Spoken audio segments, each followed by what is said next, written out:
Well, we've all been watching with enthusiasm this week as Miss Montana takes part in the 75th anniversary of the D-Day invasion. There's one Missoula man who knows every inch, every rivet on the historic plane. That's because for years, master mechanic Don Michnak kept her in the air. Johnson Flying Service was very unique. When they hired a mechanic or a pilot, they wouldn't stay, usually they wouldn't stay with one airplane. If they were versatile and wanted to learn, they could fly a helicopter, they could fly any number of airplanes. When I started with the company in the winter of 59-60, we had roughly 40 airplanes and 9 helicopters. Look at the pictures in the Museum of Mountain Flying and you'll get an idea of the life Don Michnak enjoyed, his colleagues, and those amazing aircraft.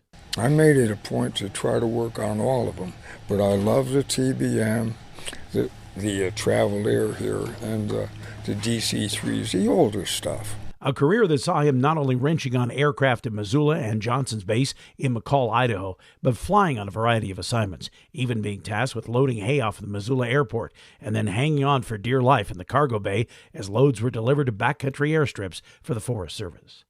Oh, it's all reliable.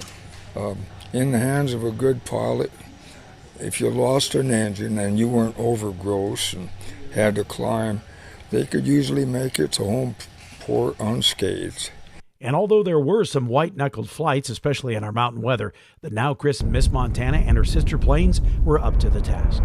The DC-3 was really ahead of its time. It's got a lot of good features.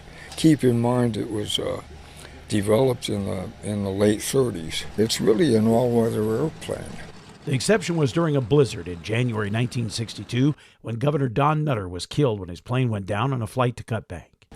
But they ran into very severe weather east of the mountains and they lost a wing, which is unheard of on a DC-3. It's a good, strong airplane. That meant a winter of work for Don and his fellow A&P mechanics as the FAA issued an air directive ordering thousands of passenger-carrying DC-3s to be retrofitted.